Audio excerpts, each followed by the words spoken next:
20h, première session du Conseil supérieur de la magistrature au titre de l'année 2022. C'était ce matin au palais de Koulouba avec à l'ordre du jour la nomination du président et du vice-président de la Cour suprême. Des noms qui seront rendus publics après signature du décret présidentiel. La journée mondiale sans tabac est célébrée le 31 mai de chaque année. Le thème retenu, le tabac, une menace pour notre environnement. 5e fois consécutive, le Mali est honoré du prix OMS sans tabac remis au réseau malien de lutte anti-tabac et autres stupéfiants pour ses actions sur le terrain. Pour une meilleure prise en charge des personnes déplacées internes de la région de Mopti, une délégation conjointe conduite par le ministre délégué de l'Action humanitaire et le sous-secrétaire général des Nations Unies pour les affaires humanitaires est sur place pour une évaluation de la situation humanitaire. Voilà pour les titres. Mardi 31 mai, dernier jour du mois de mai. Mesdames et messieurs, bonsoir et bienvenue dans ce 20h. La première session du Conseil supérieur de la magistrature au titre de l'année 2022 a ouvert ses travaux ce matin à Koulouba sous la présidence de son président, chef de l'État, le colonel Assimi Goïta. Elle a statué cette session sur la nomination du président et du vice-président de la Cour suprême. Mais leurs noms seront rendus publics juste après la signature du décret présidentiel. C'est ce que nous dit Adama Djimde, présent au palais de Koulouba. Le Conseil supérieur de la magistrature est l'organe suprême de régulation de la profession, du coup, le symbole de l'indépendance de la magistrature. L'invitation et tous les autres éléments relatifs au bon fonctionnement de cette corporation y sont discutés. Cette première session du Conseil supérieur de la magistrature de l'année en cours a statué sur la nomination du président et du vice-président de la Cour suprême. Mais leurs noms seront rendus publics après le décret présidentiel. On va attendre que la nomination soit faite par le président, parce que les textes disent que le président et le vice-président sont nommés sur décret du président du Conseil supérieur de la magistrature, donc le président de la transition, sur avis conforme du Conseil supérieur. Et ces nominations étaient fortement attendues, car en décembre 2021, nous avons enregistré le départ à la retraite du président et du vice-président en même temps. Donc l'intérim était assuré par le président de la section judiciaire, et M. Fatou Matera.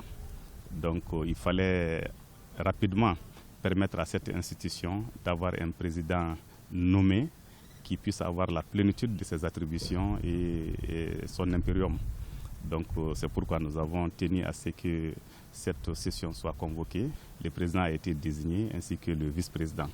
Cela va nous permettre d'aller rapidement à l'organisation de la cérémonie de prestation de serment des magistrats qui ont été nommés à la Cour suprême pour renforcer les effectifs. Donc il y a eu une dizaine de départs à la retraite et nous avons nommé environ 15 magistrats qui sont montés au niveau de la Cour suprême et qui doivent prêter serment avant de commencer à travailler. Les deux premiers responsables de la juridiction suprême de notre pays doivent aussi prêter serment avant leur entrée en fonction. La présente session s'est tenue ce matin à Koulouba sous la présidence du président du Conseil supérieur de la magistrature, chef de l'État, colonel Assimi Goïta. Conseil de cabinet à la primature autour du chef du gouvernement, les ministres ont mené la réflexion sur 2 communications et 3 projets de décret.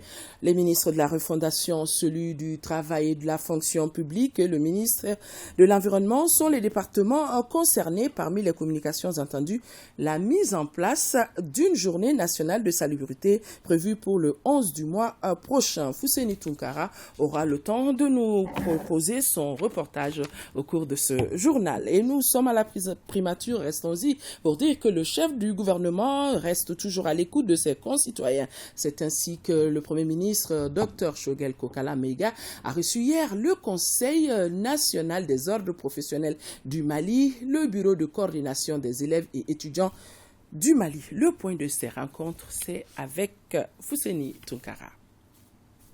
Face au chef de gouvernement, une délégation du Conseil national des ordres professionnels du Mali. Ces professionnels dans différents domaines et qui partagent la même vision sont venus soumettre certaines de leurs préoccupations. Au titre des attentes, nous demandons un rattachement institutionnel du Conseil national des ordres professionnels du Mali à la primature.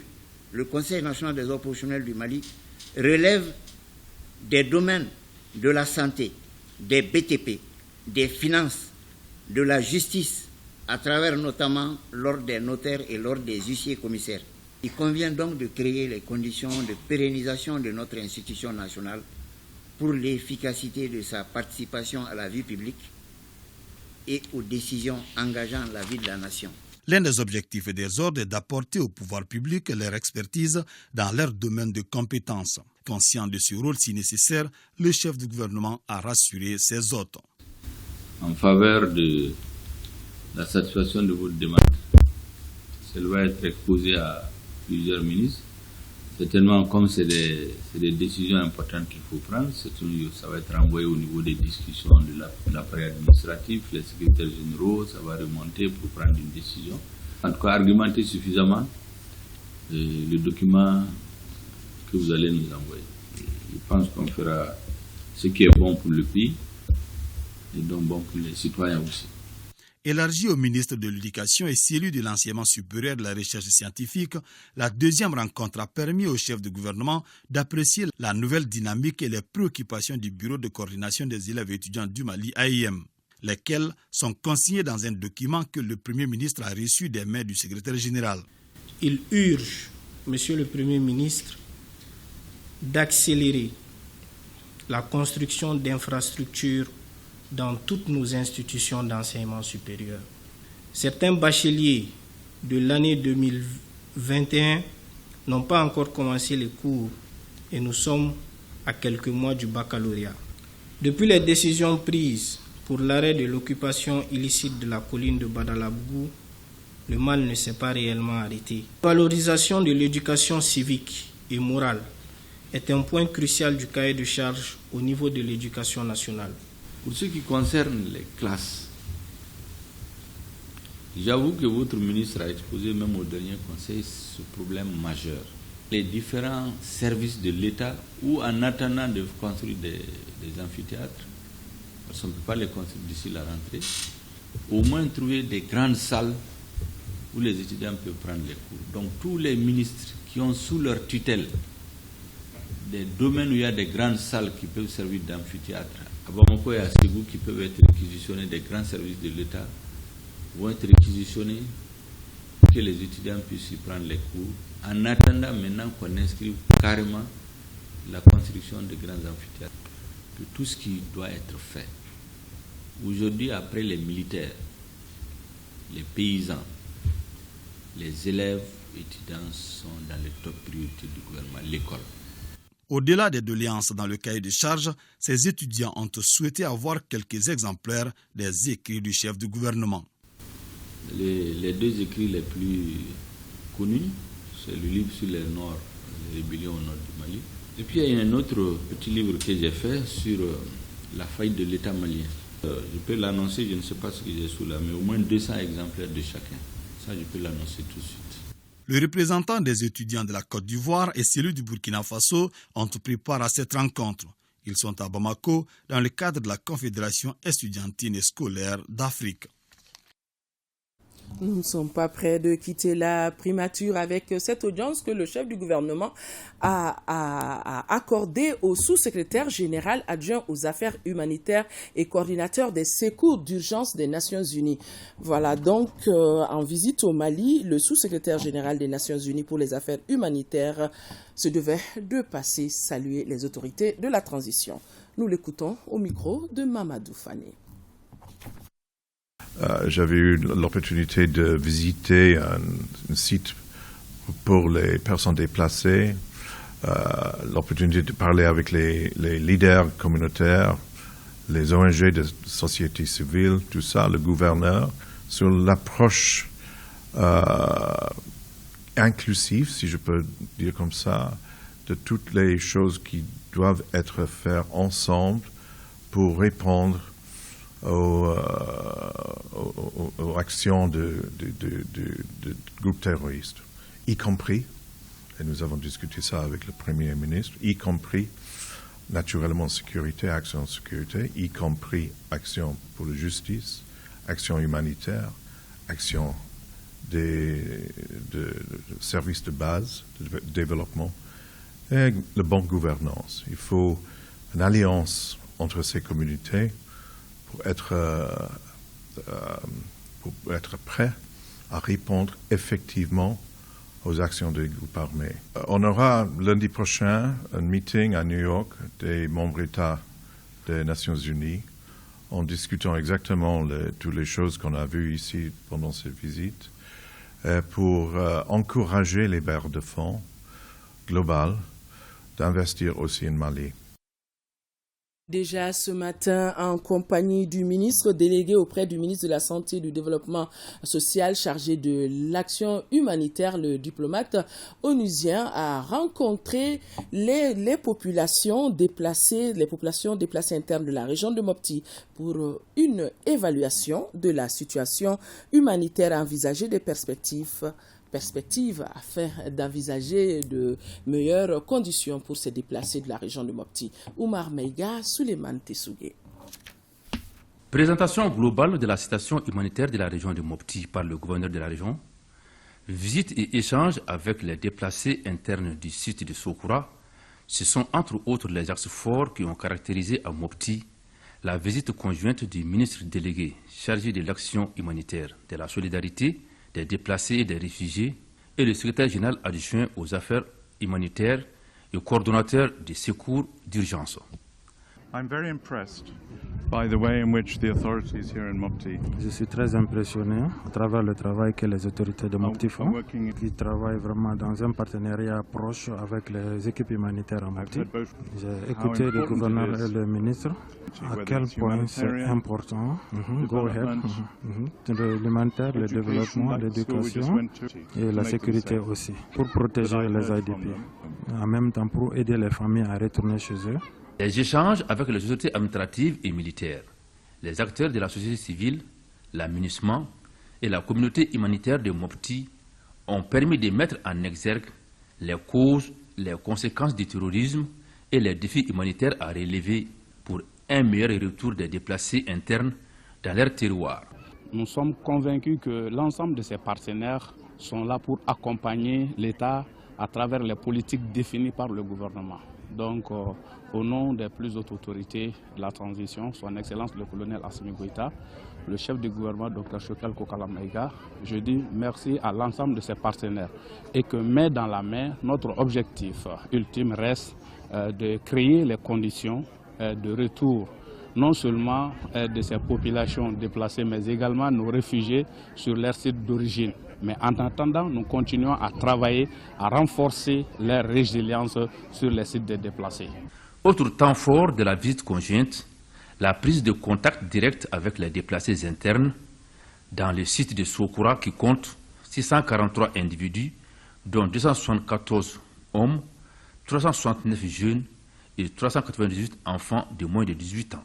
Ici, les échanges ont été fructueux et des perspectives seront envisagées afin de garantir des conditions de vie décentes et un retour avec honneur et dignité au bercail. Le président du Conseil national de transition informe les membres du CNT que dans le cadre de la session ordinaire en cours, une séance plénière se tiendra le jeudi 2 juin 2022 et jour suivant s'il y a lieu. L'ordre du jour porte sur les points suivants: délibération sur les projets de loi, communication. Les travaux débuteront à 9h30 dans la salle Djelibaba Sissoko du CICB. Dans le cadre des mesures de prévention contre le Covid-19, l'accès à la salle est limité aux seules personnes autorisées et le port du masque est vivement recommandé. Le Mali, à l'instar de la communauté internationale, a célébré aujourd'hui 31 mai, journée mondiale sans tabac. Le thème de la journée sans tabac 2022 est le tabac, une menace pour notre environnement. Le regard de notre reporter Agibou Koulibaly sur le sens de cette journée. Selon l'Organisation mondiale de la santé, le tabagisme est la deuxième cause de décès dans le monde avec plus de 6 millions de morts par an, dont plus de 600 000 sont des non-fumeurs. La journée mondiale sans tabac est donc l'occasion idéale pour amorcer un sévrage. La fumée du tabac contient plus de 4000 substances chimiques, dont on sait qu'au moins 250 sont nocives et plus de 50 sont cancérigènes. Plus de 40% des enfants ont au moins l'un des deux parents qui fument. Plus de 80% des milliards de fumeurs dans le monde vivent dans des pays à faible revenu intermédiaire. Si rien n'est fait, le tabac tuera plus de 8 millions de personnes chaque année d'ici 2030, dont plus de 80% dans les pays à faible revenu ou intermédiaire. Le tabagisme constitue aujourd'hui un véritable problème de santé publique au Mali. C'est pourquoi les autorités veulent prendre le taureau par les cornes. La lutte contre le tabagisme reste une priorité de santé publique pour les autorités de la transition, sous le leadership de son Excellence le colonel Assimi Goïta, président de la transition, chef de l'État, pour qui, je cite, « le bien-être de la population doit être au centre de toutes nos actions ». Fin de citation. Le tabac entraîne une forte dépendance psychologique et physique. Il est important de sauver les générations futures. La Journée mondiale sans tabac vise à protéger les générations actuelles et futures non seulement des conséquences désastreuses du tabac sur la santé, mais également du fléau que le tabagisme représente pour la société, l'environnement, l'économie et l'exposition au tabagisme passif. Au ministre de conclure qu'un monde sans tabac est possible en combinant nos efforts. Et pour la 5e fois consécutive, le Mali est honoré du prix OMS sans tabac remis au réseau malien de lutte anti-tabac et autres stupéfiants pour ses actions sur le développement. C'était à la faveur d'une conférence de presse marquant le début des activités. Drissa Kone, compte rendu. Chaque année, l'OMS attribue un prix au niveau mondial à des personnalités et institutions qui œuvrent au quotidien pour la santé de leur population à travers des actions de lutte anti-tabac. Et pour la 5e fois consécutive, ce prix est décerné au Mali. C'est le Relutas Mali, réseau malien de lutte anti-tabac et autres stupéfiants, qui enlève ce prix OMS sans tabac 2022. Nous avons organisé, créé et mis en place des clubs anti-tabac dans beaucoup d'écoles à Bamako et à Kati. Autre chose que nous faisons, c'est l'organisation des journées mondiales sans tabac, comme aujourd'hui, le point de presse que nous organisons, les émissions de radio, de télévision que nous organisons pour sensibiliser les populations. Les actions en cours par le département, ce sont les actions qui sont consignées dans le plan. Et ce plan est en cours de validation, la validation politique. On va faire les centres de désintoxication.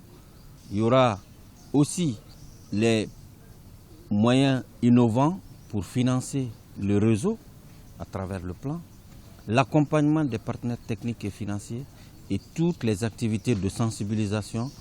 Cette conférence de presse marque le début des activités marquant la célébration de la journée sans tabac au Mali. Le tabac est un poison pour notre planète, alerte l'OMS.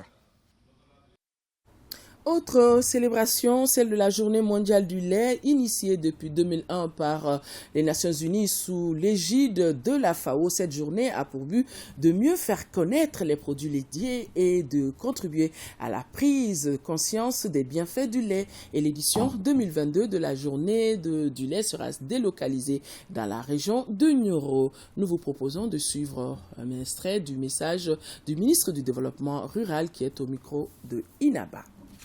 Au Mali, le lait est consommé par toutes les couches sociales. Les habitudes alimentaires ont beaucoup évolué au cours de ces dernières décennies suite à l'explosion démographique et à l'urbanisation rapide. Le lait en poudre est alors devenu une denrée essentielle, mais son poids dans les importations ne cesse d'alourdir notre balance commerciale. Toutefois, la qualité de ce lait ne répond pas toujours à nos besoins nutritionnels. C'est dans ce contexte que le gouvernement a adopté en novembre 2008 la stratégie de valorisation du lait cru local au Mali avec une ambition d'accroître sensiblement la production locale et d'assurer l'accessibilité du lait local aux industries de transformation. Ces actions concertées, menées dans un cadre de partenariat public-privé, ont contribué à l'organisation et à la structuration des bassins laitiers, la construction et l'équipement des centres de collecte et de mini-laiteries. Elles ont également permis l'accompagnement des acteurs à travers le financement des projets productifs viables. Nonobstant ces résultats fort appréciables, Le Mali importe chaque année plus de 20 milliards de francs CFA de lait en poudre et de produits laitiers. La consommation moyenne du lait stagne autour de 30 litres par personne et par an, ce qui reste très faible par rapport à la norme recommandée par la FAO, qui est de 62 litres par personne et par an. Les importations massives de lait et de produits laitiers handicapent l'épanouissement harmonieux des producteurs locaux. Plus d'1 milliard de francs CFA, ce sont les intentions de vente validées par les acteurs de Sougouyiriwa et leurs partenaires de la plateforme multi-acteurs de la région de Tombouctou à l'issue d'une journée d'échange. Et cet espace de réflexion et de prise de contact couplé à une mini-foire vise à améliorer surtout les conditions de fourniture de produits et services de qualité dans la zone du Delta, Tombouctou et Mopti. Najim Baba Sissé nous en parle. À l'issue de cette rencontre de 4 jours entre la plateforme multi-acteurs et les partenaires de FIDV Future Mali Sougouyiriwa, les intentions de vente affichées sont appréciées à Souhé par les initiateurs du cadre. En ce sens qu'il a permis de créer des contacts entre les acteurs intervenant dans le domaine agro-silvio-pastoral. Ces intentions ont été autour de 113 contrats d'engagement et d'intention signés ici, donc d'une valeur de 1 milliard 419 517 000 francs CFA. C'est vraiment réjouissant. Ça nous va tout droit au cœur. Il a ajouté en disant que vraiment c'est des intentions et nous voulons que ces intentions puissent se matérialiser seulement dans le seul but de pouvoir aider ces communautés qui sont en quête d'une certaine survie. Cet espace d'échange sur les contraintes et enjeux des produits agricoles, sémenciers et les conditions d'obtention de financement, les producteurs affirment toute leur gratitude à l'USAID et au consortium CARE et Amassa, chargé de la mise en œuvre du projet dans la zone du Delta. Nous sommes humblement satisfaits et nous pouvons nous assurer de votre appui-accompagnement dans l'accomplissement des actions au futur. Nous demanderons donc à toutes nos associations et coopératives qui ont pris des engagements de maintenir les contrats pour instaurer une confiance durable et de permettre un déroulement harmonieux de nos campagnes agricoles, loin des ruptures intempestives pour quelque cause que ce soit. La mini-foire a permis aux exposants de réaliser plus de 22 millions de francs CFA en vente directe, constitués d'équipements et des semences. En prélude à l'atelier national que le Haut Conseil islamique projette d'organiser pour évoquer pertinemment la situation générale de nos mosquées et les prêches, c'est ainsi que les membres de la fêtière demandent à la communauté musulmane à plus de cohésion et de solidarité pour transcender les défis de l'heure. Nous vous proposons de suivre une déclaration lue ici par le secrétaire général du Haut Conseil islamique qui est au micro de Boubacar Kanouté. Le Haut Conseil islamique du Mali a estimé nécessaire aujourd'hui, après ce constat également fait par les autorités administratives, les pouvoirs publics, que les prêches sont en train de dévier de leur sens premier, de leur bonne façon d'être faits. Il y a aussi ces problèmes de tiraillement au sein des mosquées. C'est pour toutes ces raisons que le Conseil islamique du Mali a mis en place une commission chargée de réfléchir sur ces questions. Cette commission a été élargie aux grandes associations islamiques du Mali qui font partie intégrante du Haut Conseil islamique du Mali.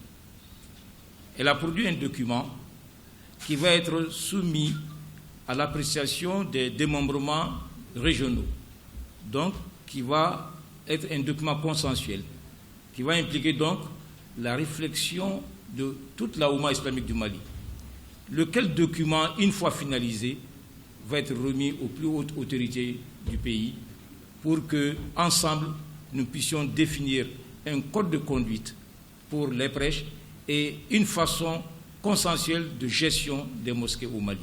Aujourd'hui, nous sommes soucieux de la quiétude dans ce pays. Aujourd'hui, le Haut Conseil islamique, comme hier d'ailleurs, pense toujours à faire en sorte que les musulmans, en particulier, et l'ensemble des citoyens maliens travaillent à la consolidation de la paix, au renforcement de la cohésion sociale. Le tarif du pèlerinage 2022 à au lieu saint de l'islam pour la filière privée est fixé à 4 675 000 francs CFA et le quota à elle attribué par les autorités est de 5 080 pèlerins sur un total de 6 032. La coordinatrice de la commission d'organisation du pèlerinage de la filière privée assure que des dispositions sont en cours pour un bon déroulement de ce pèlerinage. Madame Sissé Fatimata Kouyaté est interrogée par Soumaïla Berthier. Dès que on a été informé de l'organisation et de l'effectivité du Hajj pour l'année 2022, nous nous sommes organisés en fonction de ce qui se passe sur le terrain.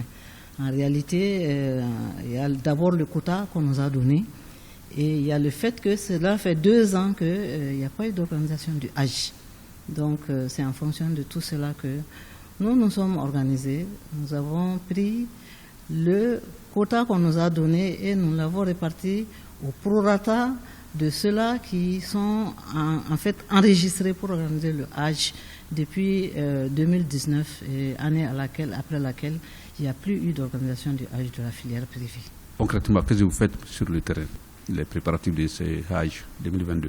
Nous avons un peu accéléré les préparatifs.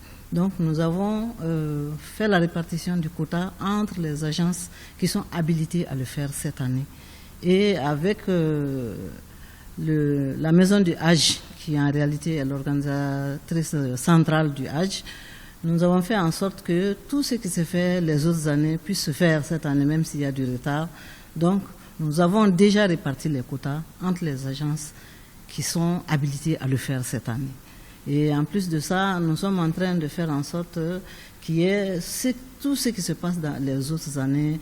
Par exemple, les organisateurs au niveau de l'Arabie Saoudite, ce qu'on appelle les stickers organisateurs, que chaque agence de voyage puisse en disposer.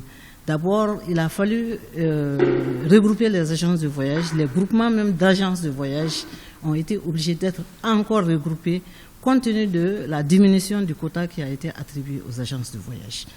Quel est le tarif du Hajj 2022 au niveau de la filière privée? Cette année, c'est 4 675 000. Il y a eu une augmentation des prestations. Donc toutes ces organisations sont à la base de cette augmentation de tarifs qui se passe cette année pour le Hajj, en tout cas au niveau de la filière privée. Voilà, conseil de cabinet à la primature autour du chef du gouvernement. Les ministres, je vous le disais, nous vous le disions en début de journal, les ministres ont mené la réflexion sur 2 communications et 3 projets de décret. Fousseni Tunkara pour le compte rendu. Au centre de ce conseil de cabinet, 5 points concernant 3 départements ministériels. Au compte du ministère de la refondation de l'État chargé des relations avec les institutions, la communication écrite soumise à la réflexion a trait au cadre stratégique de la refondation de l'État de 2022 à 2031. Le document avait été l'objet d'un premier travail où des observations avaient été portées pour amélioration, et donc ces observations ont été intégrées. Des éléments de données techniques aussi pris en charge, et aujourd'hui le Conseil a pu approuver le document pour que cela puisse être présenté en Conseil des ministres et adopté définitivement. C'est un document référentiel d'importance capitale puisque ça donne suite aux recommandations formulées par les citoyens maliens depuis le commune jusqu'au niveau national, en passant par les pays de résidence des Maliens de l'extérieur, lors des assises nationales de la refondation. La deuxième communication est relative à la mise en place d'une journée de salubrité. Elle est portée par le ministère de l'Environnement, de l'Assainissement et du Développement durable. Le 11 du mois prochain a été arrêté pour lancer officiellement cette journée. Nous sommes à l'approche de l'hivernage et nous allons célébrer la quinzaine de l'environnement à partir du 5 juin jusqu'au 17. Et nous avons pensé vraiment à placer dans cette période-là une journée exceptionnelle pour le peuple malien, afin que chacun puisse s'occuper de son environnement immédiat, afin que chacun puisse s'occuper de sa porte, afin que chacun puisse s'occuper de son caniveau, afin que chacun puisse s'occuper des déchets qu'il doit reversées au niveau de la décharge de transit. C'est une journée quand même à laquelle nous, Maliens de tous bords, nous devrons être ensemble. Et ce n'est pas seulement Bamako et Kati, mais nous devrons faire en sorte que cette activité se fasse sur l'ensemble du territoire malien. Des dispositions seront prises afin que le lancement de cette journée soit fait par le président de la transition, le colonel Assimi Goïta.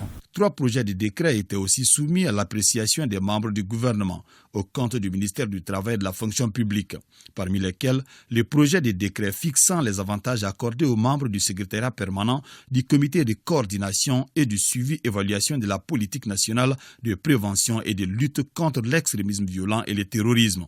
On note aussi le projet de décret fixant les avantages accordés aux membres du secrétariat permanent du Conseil de sécurité nationale. Et enfin, le projet de décret fixant le montant des primes et indemnités allouées au personnel de la CENTIF. 18 milliards de francs CFA, c'est le coût du projet régional de renforcement des systèmes de surveillance des maladies épidémiques en Afrique de l'Ouest. Les membres du comité de pilotage sont réunis pour valider le rapport à mi-parcours. Batraoré a suivi pour nous.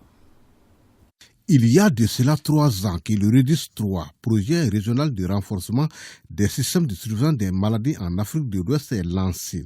Les membres du comité de pilotage jettent un regard rétrospectif sur les principaux résultats obtenus en 3 ans de mise en œuvre du projet. Le projet a appuyé le ministère de la Santé en logistique pour renforcer le système de surveillance, en renforcement des capacités des agents de santé et également des agents d'élevage et vétérinaires dans le cadre du renforcement du système de surveillance et également le renforcement des ressources humaines. Le projet a beaucoup intervenu également dans la riposte aux maladies et l'exemple c'est la Covid-19. Le rapport à mi-parcours de REDIS 3 prend en compte ces différents résultats, de même que les insuffisances constatées afin de proposer des solutions.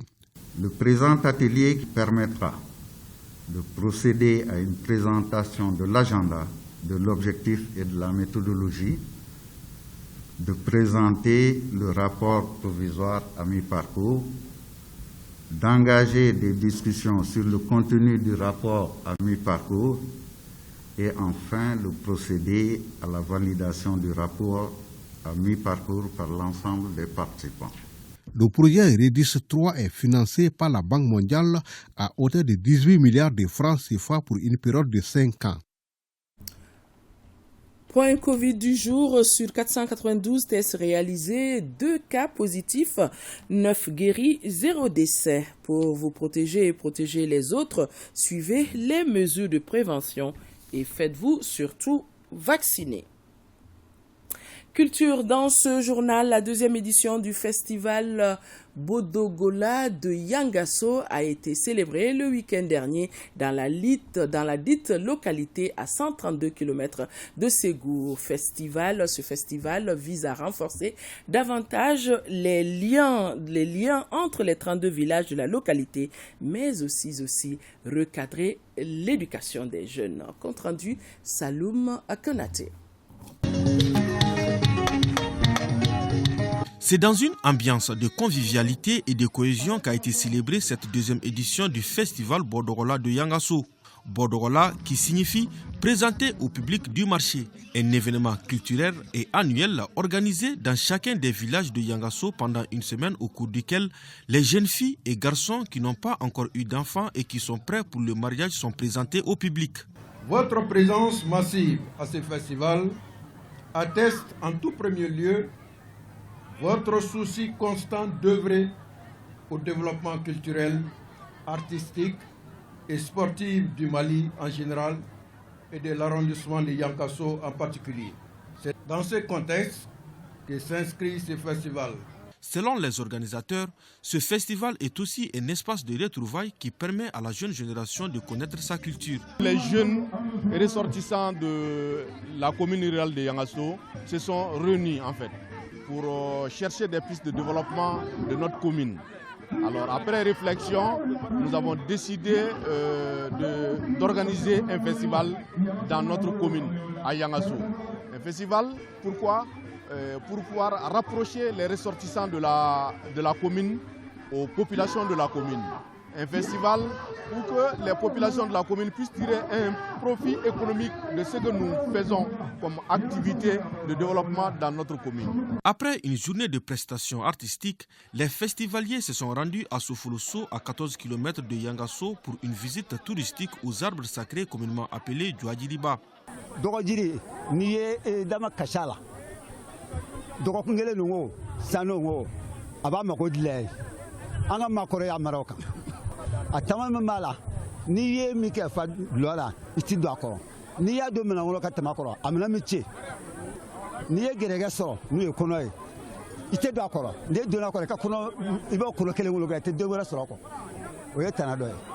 Au dire des initiateurs, ce festival nous rappelle la nécessité de nous unir, de serrer les coudes comme dit un adage bambara Konokulu Djelende Binfo. Vivement la prochaine édition.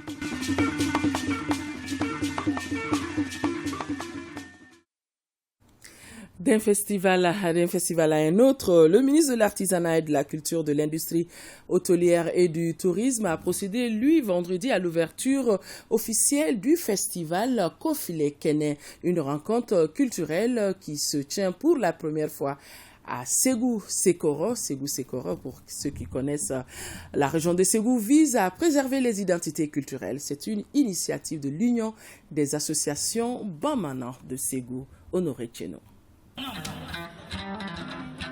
C'est par l'illustration de la rentrée triomphale du roi Biton Koulibaly que le ton est donné pour cette première édition de Kofile Kene. Kofile Kene ou encore Retour aux sources, ce sont des journées culturelles qui mobilisent toutes les ethnies de Ségou dans une diversité culturelle. On a fait d'eau à notre histoire, on a fait d'eau à notre culture. Donc on doit se souvenir, on doit se rappeler, on doit partir un peu en arrière pour regarder en arrière et voir ce qui se passe exactement, ce qui s'est passé dans ce pays-là. Les leçons qu'on peut tirer de notre culture, ces leçons-là, il faudrait qu'on les tire, qu'on les codifie et qu'on les enseigne à nos enfants. Au menu de ces rendez-vous culturels, manifestations folkloriques, expositions d'art culinaire traditionnel, conférences débats, entre autres. Une opportunité pour les participants de renforcer leurs valeurs traditionnelles afin de préserver les identités culturelles. Je dois vous avouer que je suis impressionné par la grande mobilisation des populations de Ségou, de Sekoro et de tout le pays Bamana. Beaucoup sont venus d'ailleurs, impressionnés par la richesse du programme. C'est la première édition. Cette première journée nous a montré beaucoup de facettes de la culture Bamana. Une culture diversifiée, très riche, d'une grande profondeur et d'une densité extraordinaire. Autre activité de cette ouverture officielle de Kofile Kene, visite du Buton Bleu, la tombe de Biton, des objets traditionnels Bamana, entre autres. Voilà, c'est donc tout pour ce journal. Merci de l'avoir suivi. Restez sur leur thème. Excellente nuit à nos téléspectateurs de Yangasso et de Ségou Sekoro. Qu'Allah bénisse le Mali.